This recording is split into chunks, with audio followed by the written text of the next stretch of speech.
ಆತ್ಮೀಯ ವೀಕ್ಷಕರೇ, ನಿಮ್ಮ ಪ್ರೀತಿಯ ನಮ್ಮ ಮಕ್ಕಳು ಬ್ಲಾಗ್ಸ್ಗೆ ಸ್ವಾಗತ.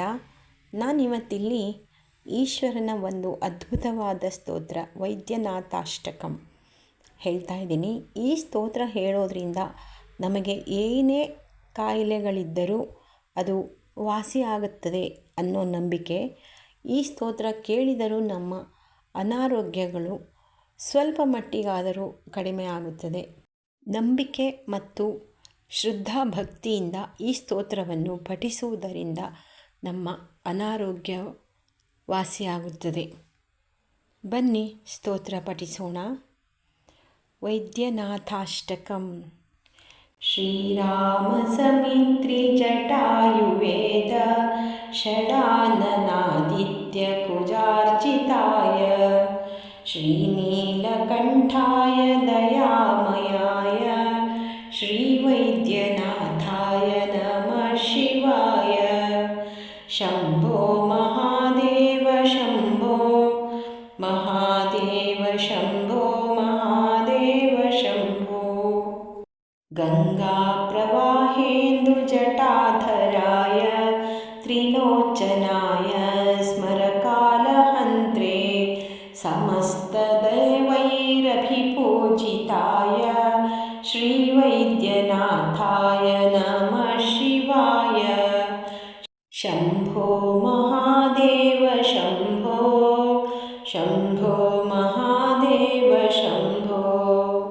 ಭಕ್ತಃ ಪ್ರಿಯಾಯ ತ್ರಿಪುರಾಂತಕಾಯ ಪಿನಾಕಿನೇ ದುಷ್ಟಹರಾಯ ನಿತ್ಯಂ ಪ್ರತ್ಯಕ್ಷಲೀಲಾಯ ಮನುಷ್ಯಲೋಕೆ ಶ್ರೀವೈದ್ಯನಾಥಾಯ ನಮಃ ಶಿವಾಯ.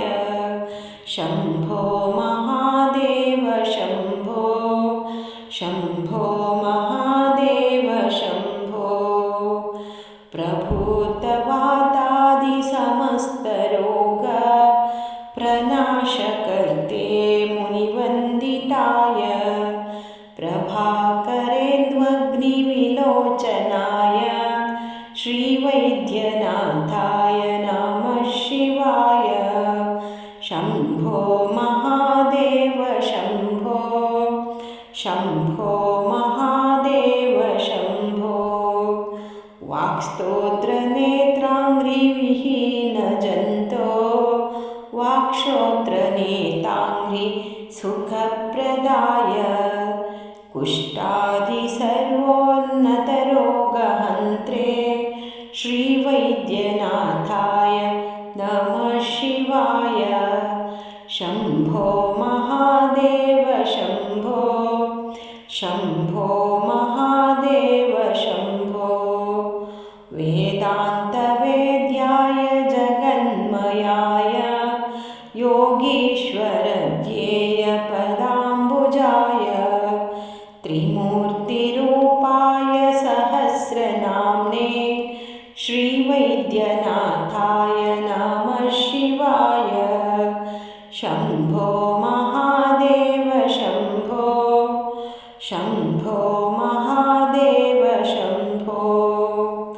ಸ್ವತೀರ್ಥಮೃದ್ಭಸ್ಮಭೃತಾಂಗಭಾಜಾಂ ಪಿಶಾಚ ದುಃಖಾತಿರ್ಭಯಾಪಹಾಯ ಆತ್ಮಸ್ವರೂಪಾಯ ಶರೀರಭಾಜಾಂ ಶ್ರೀವೈದ್ಯನಾಥಾಯ ನಮಃ ಶಿವಾಯ.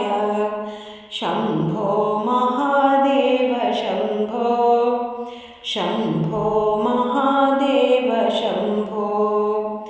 ಶ್ರೀನೀಲಕಂಠಾಯ ವೃಷಧ್ವಜಾಯ ಸೃಗ್ಗಂಧಭಸ್ಮಾದ್ಯಭಿಶೋಭಿತಾಯ ಸುಪುತ್ರದಾರಾದಿಸುಭಾಗ್ಯದಾಯ ಶ್ರೀವೈದ್ಯನಾಥಾಯ ನಮಃ ಶಿವಾಯ.